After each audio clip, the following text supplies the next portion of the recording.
ನಮಸ್ತೆ friends, welcome to my channel. ನಾನು Geeta. Friends, ಇವತ್ತಿನ ವಿಡಿಯೋದಲ್ಲಿ ಅಮ್ಮನವ್ರಿಗೆ 2 ಸ್ಟೆಪ್ ಬರುವ ಹಾಗೆ ಹಸ್ತ ಮತ್ತು ಪಾದಗಳನ್ನು ಬಳಸ್ಕೊಂಡು ಯಾವ ರೀತಿ ಸುಂದರವಾಗಿ ಸೀರೆ ಉಡಿಸೋದು ಅನ್ನೋದನ್ನು ತುಂಬ ಸುಲಭವಾಗಿ ತಿಳಿಸ್ಕೊಡ್ತಾ ಇದ್ದೀನಿ.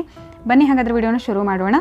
ಮೊದಲು ನಾನಿಲ್ಲಿ ಬ್ಲೌಸ್ ಪೀಸನ್ನು ಕಟ್ ಮಾಡೋ ಇಟ್ಕೊಂಡಿದ್ದೀನಿ. ನಿಮ್ಮ ಕಡೆ ಬ್ಲೌಸ್ ಪೀಸ್ ಕಟ್ ಮಾಡೋ ಪದ್ಧತಿ ಇಲ್ಲ ಅಂತ ಅನ್ನೋದಾದರೆ ಬಾರ್ಡ್ರಿಗೆ ಮ್ಯಾಚ್ ಆಗುವಂತಹ ಒಂದು ಬ್ಲೌಸ್ ಪೀಸನ್ನು ನೀವು ತೊಗೋಬೇಕಾಗತ್ತೆ. ಅದನ್ನು ಈ ರೀತಿ 4 ಪದರ್ನಲ್ಲಿ ಮಡಚ್ಕೊಳ್ಳಿ. ಈಗ ಅಮ್ಮನವ್ರ ಶೋಲ್ಡರ್ ಏನಿರುತ್ತಲ್ಲ ತೋಳು, ಆ ತೋಳಿಗೆ ಇದನ್ನು ರೌಂಡಾಗಿ ಸುತ್ಕೊಂಡ್ಬಿಟ್ಟು ಗುಂಪಿನ ಸಹಾಯದಿಂದ ಅದನ್ನು ಸೆಕ್ಯೂರ್ ಮಾಡಿ. ನಾವು ಬ್ಲೌಸು ವೇರ್ ಮಾಡಿದಾಗ ಯಾವ ರೀತಿ ಕಾಣಿಸುತ್ತೋ ನೋಡಿ ತೋಳಿಗೆ, ಅದೇ ರೀತಿ ಕಾಣಿಸುತ್ತೆ. ನೋಡಲಿಕ್ಕೂ ಕೂಡ ತುಂಬ ಚೆನ್ನಾಗಿ ಕಾಣಿಸುತ್ತೆ. ಈ ರೀತಿ ಗುಂಪಿನಿಂದ ಇದನ್ನು ಸೆಕ್ಯೂರ್ ಮಾಡ್ಕೊಳ್ತಾ ಇದ್ದೀನಿ. ಇದೇ ರೀತಿ ಈ ಕಡೆ ಇನ್ನೊಂದು ಹಸ್ತ ಇದೆಯಲ್ಲ, ಅದಕ್ಕೂ ಕೂಡ ಬ್ಲೌಸ್ ಪೀಸನ್ನು ಈ ರೀತಿ ಡ್ರೇಪ್ ಮಾಡ್ತಾ ಇದ್ದೀನಿ. ನೋಡಿ, ಇವಾಗ 2 ಹ್ಯಾಂಡ್ಸು ರೆಡಿಯಾಗಿದೆ. ಪಾದಗಳಿಗೆ ನಾವು ಹೀಗೆ ಸಾರಿನ ಡ್ರೇಪ್ ಮಾಡೋ ಅವಶ್ಯಕತೆ ಇಲ್ಲ. ನಾವು ಕಳಸದ ಮೇಲೆ ಕೂಡಿಸಿದಾಗ ಸೀರೆ ಉಡಿಸ್ತೀವಲ್ವ, ಆವಾಗ ಯಾವ ರೀತಿ ಕವರ್ ಮಾಡ್ಕೊಳ್ಳೋದು ಅಂತ ನಾನು ತೋರಿಸ್ತೀನಿ. ನೋಡಿ, ಸಾರಿನ ಈ ರೀತಿ ಮೊದಲು ಫಸ್ಟು ಓಪನ್ ಮಾಡ್ಕೊಳ್ತಾ ಇದ್ದೀನಿ. ಓಪನ್ ಮಾಡಿಬಿಟ್ಟು ಸೀರೆಯ ಒಳಪದರು ಏನಿದೆ ನೋಡಿ, ಅಲ್ಲಿಂದ ನಾನು ನೆರಿಗೆಗಳನ್ನು ಸ್ಟಾರ್ಟ್ ಮಾಡ್ಕೊಳ್ತಾ ಇದ್ದೀನಿ. ನೆರಿಗೆಗಳು ತುಂಬ ದೊಡ್ಡದಾಗಿ ಏನು ಬೇಡ, ಮೀಡಿಯಮ್ ಸೈಜು ಅಥವಾ ಸ್ಮಾಲ್ ಸೈಜಲ್ಲಿ ಮಾಡ್ಕೊಳ್ಳಿ. ಅಂದರೆ ನೆರಿಗೆಗಳು ಜಾಸ್ತಿ ಆದಷ್ಟು ಸಾರಿ ಡ್ರೇಪ್ ಮಾಡಿದಾಗ ನೋಡಲಿಕ್ಕೆ ತುಂಬ ನೀಟಾಗಿ ಚೆನ್ನಾಗಿ ಕಾಣಿಸುತ್ತೆ. ನೆರಿಗೆಗಳು ಕಡಿಮೆ ಆದರೆ ನೋಡಲಿಕ್ಕೆ ಅಷ್ಟು ಲುಕ್ ಕಾಣಿಸೋದಿಲ್ಲ. ನೋಡಿ, ಈ ರೀತಿ ಸ್ವಲ್ಪ ನೆರಿಗೆಗಳಾದಮೇಲೆ ಇದನ್ನು ಒಂದು ಬಟ್ಟೆ ಪಿನ್ನಿಂದ ಇದನ್ನು ಸೆಕ್ಯೂರ್ ಮಾಡ್ಕೊಳ್ಳಿ. ಈ ರೀತಿ ಸೆಕ್ಯೂರ್ ಮಾಡಿಕೊಂಡ್ರೆ ನೆರಿಗೆಗಳು ಜರುಗೋದಿಲ್ಲ. ಅದಕ್ಕೋಸ್ಕರ ನೋಡಿ, ಇದೇ ರೀತಿ ಸೆಕ್ಯೂರ್ ಮಾಡ್ಕೊಂಡಾದಮೇಲೆ ನೀವು ಕಂಟಿನ್ಯೂ ಆಗಿ ನಿಮಗೆ ಎಲ್ಲಿವರೆಗೂ ಬೇಕೋ ಅಲ್ಲಿವರೆಗೂ ಈ ರೀತಿ ನೆರಿಗೆಗಳನ್ನು ಮಾಡ್ಕೊಳ್ತಾ ಬನ್ನಿ. ಹಾಗೆ ಅದನ್ನು ಬಟ್ಟೆ ಕ್ಲಿಪ್ಪಿಂದ ಸೆಕ್ಯೂರ್ ಮಾಡ್ಕೊಳ್ಳಿ. ಮಧ್ಯದಲ್ಲಿನೂ ಕೂಡ ಅಷ್ಟೇ ನೆರಿಗೆಗಳು ಮಿಸ್ ಆಗ್ತವೆ. ಇದು ರೇಷ್ಮೆ ಸೀರೆ ಆಗಿರೋದ್ರಿಂದ ಸ್ವಲ್ಪ ಜರುಗುತ್ತೇನೂ ಕೂಡ. ಅಲ್ಲಿನೂ ಕೂಡ ಈ ರೀತಿ ಒಂದು ಬಟ್ಟೆ ಕ್ಲಿಪ್ ಹಾಕ್ಕೊಂಡು ಸೆಕ್ಯೂರ್ ಮಾಡ್ಕೊಳ್ಳಿ. ಇವಾಗ ಸೆರಗು ಏನಿದೆ ನೋಡಿ, ಸೆರಗಿನ ಪ್ಲೀಟ್ಸನ್ನು ಈ ರೀತಿ ಮಾಡ್ಕೊಳ್ಳಿ. 1 ಪಿನ್ನಲ್ಲೇ ಮಾಡ್ಕೊಳ್ತಾ ಇದ್ದೀನಿ ನಾನು, ಅಂದರೆ ನೆರಿಗೆಗಳು ಜಾಸ್ತಿ ಆಗ್ತವೆ. ನಿಮಗೆ ಯಾವ ಸೈಜ್ಗೆ ಬೇಕೋ ಅದು ಆಲ್ಮೋಸ್ಟ್ ಬಾರ್ಡ್ರ್ ಯಾವ ಸೈಜ್ ಇರುತ್ತೋ ಅಷ್ಟು ಅದೇ ಸೈಜ್ಗೆ ನೆರಿಗೆಗಳನ್ನು ಮಾಡಿಕೊಂಡ್ರೆ ನೋಡಲಿಕ್ಕೂ ಕೂಡ ತುಂಬ ಚೆನ್ನಾಗಿ ಕಾಣಿಸುತ್ತೆ. ಸುಮಾರು 3 ಮೊಳದವರೆಗೂ ನಮಗಿಲ್ಲಿ ಸೆರಗು ಬೇಕಾಗುತ್ತೆ. ನೋಡಿ, ಇವಾಗ ಸೆಂಟರ್ ಪ್ಲೀಟ್ಸು ರೆಡಿಯಾಗಿದೆ. ಈ ಕಡೆ ಸೆರಗಿನ ಪ್ಲೀಟ್ಸ್ ಕೂಡ ರೆಡಿಯಾಗಿದೆ. ಈ ಕಡೆ ನಾನಿಲ್ಲಿ ಒಂದು ಟೇಬಲನ್ನು ಇಟ್ಕೊಂಡು ಅದರ ಮೇಲೆ ಒಂದು ಪೀಠನ ಇಟ್ಕೊಂಡಿದ್ದೀನಿ. ಪೀಠದ ಮೇಲೆ ನಾನಿಲ್ಲಿ ಒಂದು ಅಷ್ಟದಳ ಪದ್ಮ ರಂಗೋಲಿನ ಹಾಕ್ಕೊಳ್ತಾ ಇದ್ದೀನಿ. ಈ ರೀತಿ ಹಾಕ್ಕೊಂಡಾದ್ಮೇಲೆ ಇಲ್ಲಿ ಒಂದು ತಟ್ಟೆದೆ ಅಕ್ಕಿ ಹಾಕ್ಕೊಂಡು ಇಟ್ಕೊಳ್ತಾ ಇದ್ದೀನಿ. ಅದ್ರ ಮೇಲೆ ಈ ರೀತಿ ಒಂದು ಬಿಂದಿಗೆಗೆ ಕೋಲನ್ನು ಕಟ್ಕೊಂಡು ಈ ರೀತಿ ಬಿಂದಿಗೆನ ಇಟ್ಕೊಂಡಿದ್ದೀನಿ. ಇವಾಗ ಅದೇ ಬಿಂದಿಗೆಗೆ ಯಾವ ರೀತಿ ಡ್ರೇಪ್ ಮಾಡೋದು ಅಂತ ತೋರಿಸ್ತೀನಿ. ಮೊದಲು ಸೆರಗನ್ನು ನೋಡಿ ಈ ರೀತಿ ಇಟ್ಕೊಳ್ಳಿ.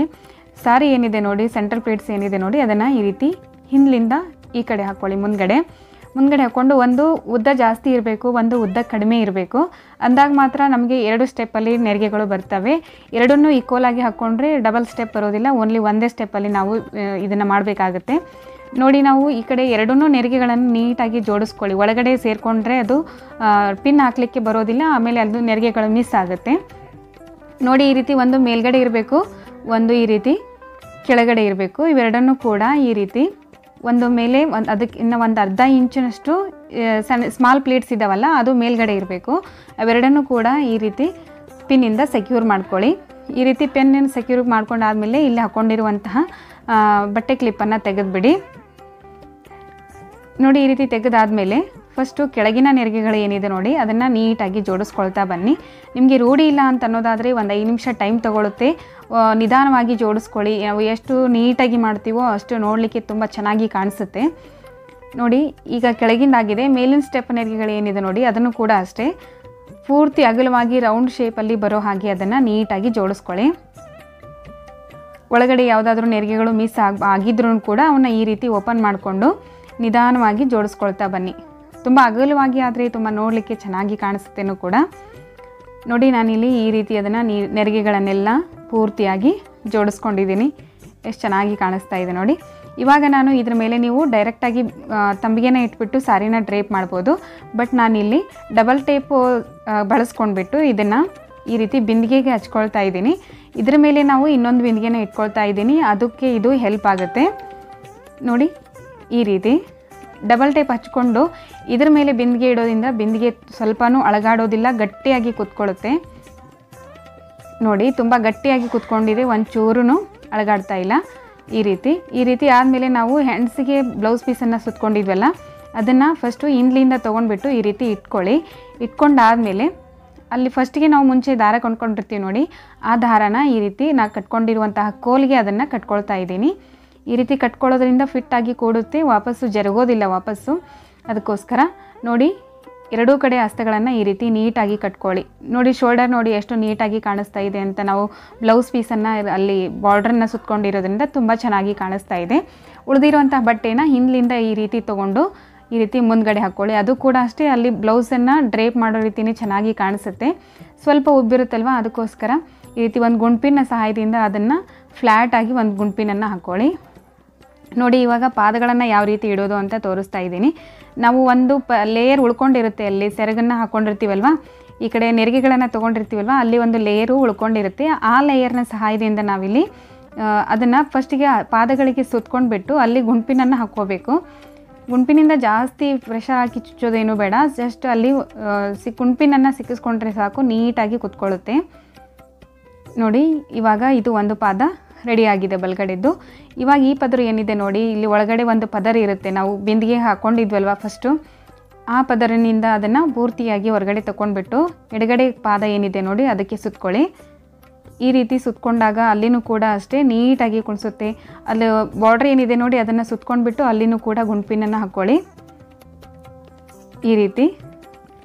ಅಂದರೆ ಮತ್ತು ಅಲ್ಲಿ ಶೇಪ್ ಚೆನ್ನಾಗಿ ಬರುತ್ತೆ ಪಾದಗಳದ್ದು, ನೀಟಾಗಿ ಲೂಸ್ ಅನಿಸೋದಿಲ್ಲ, ಫಿಟ್ಟಾಗಿ ತುಂಬ ಚೆನ್ನಾಗಿ ಬರುತ್ತೆ. ಇವಾಗ ಹಸ್ತ ಮತ್ತು ಪಾದಗಳನ್ನು ನೀಟಾಗಿ ಒಂದು ಸಲ ಜೋಡಿಸ್ಕೊಳ್ಳಿ. ನೋಡಿ ಈ ರೀತಿ ಜೋಡಿಸ್ಕೊಂಡಿದ್ದೀನಿ. ಇದಾದಮೇಲೆ ಸೆರಗನ್ನು ನಾವು ಸುಮಾರು ವಿಧದಲ್ಲಿ ಹಾಕೋಬೋದು, ಬಟ್ ಈ ಪ್ಯಾಟರ್ನ್ಗೆ ಯಾವುದು ಲುಕ್ ಕಾಣಿಸುತ್ತೆ ಅಂತ ಅದೇ ರೀತಿ ನಾನು ಹಾಕ್ಕೊಳ್ತಾ ಇದ್ದೀನಿ. ಹಿಂದ್ಗಡೆಯಿಂದ ತೊಗೊಂಡ್ಬಿಟ್ಟು ಸ್ವಲ್ಪ ಮಧ್ಯೆ ಮಿಡಲಲ್ಲಿ ಬಿಟ್ಕೊಂಡು ಮತ್ತೆ ಈ ಕಡೆ ಬಲಗಡೆಯಿಂದ ತೊಗೊಂಡು ಎರಡುಗಡೆ ಹಾಕ್ಕೊಳ್ಳಿ. ಅಲ್ಲಿ ಹಾಕಿರುವಂತಹ ಗುಂಪಿನನ್ನು ತೆಗೆದುಬಿಟ್ಟು ಪ್ಲೀಟ್ಸ್ಗಳನ್ನು ನೇರವಾಗಿ ಈ ಕಡೆ ಜೋಡಿಸ್ಕೊಳ್ತಾ ಬನ್ನಿ. ಈ ರೀತಿ ನಿಧಾನವಾಗಿ ಸ್ಟೆಪ್ ಬೈ ಸ್ಟೆಪ್ ಬರೋ ರೀತಿ ಪ್ಲೀಟ್ಸ್ಗಳನ್ನು ಜೋಡಿಸ್ಕೊಳ್ತಾ ಬನ್ನಿ. ಆ ಕಡೆ ಪದರು ಈ ಕಡೆ ಪದರು ಏನಿರುತ್ತಲ್ಲ ಅವನ್ನೆರಡನ್ನೂ ಕೂಡಿಸಿ ಅಲ್ಲೊಂದು ಗುಂಪಿನನ್ನು ಹಾಕ್ಕೊಳ್ಳಿ, ಅಂದರೆ ನೀಟಾಗಿ ಕಾಣಿಸುತ್ತೆ. ಈ ರೀತಿ ಒಂದು ಗುಂಪಿನನ್ನು ಹಾಕ್ಕೊಳ್ಳೋದ್ರಿಂದ ಉಬ್ಬಿರೋ ರೀತಿ ಕಾಣಿಸೋದಿಲ್ಲ, ತುಂಬ ಫ್ಲ್ಯಾಟಾಗಿ ಕಾಣಿಸುತ್ತೆ. ಈ ರೀತಿ ತುಂಬ ಈಸಿ ಇದೆ, ನೀವು ಒಂದು ಸಲ ಟ್ರೈ ಮಾಡಿದರೆ ಆರಾಮಾಗಿ ಮಾಡ್ಕೋಬೋದು. ರೂಢಿ ಇಲ್ಲ ಅನ್ನೋರು ನೀವು ಒಂದು ಸಲ ಹಬ್ಬದಕ್ಕಿಂತ ಮುಂಚೆನೇ ಪ್ರಾಕ್ಟೀಸ್ ಮಾಡ್ಕೊಳ್ಳಿ.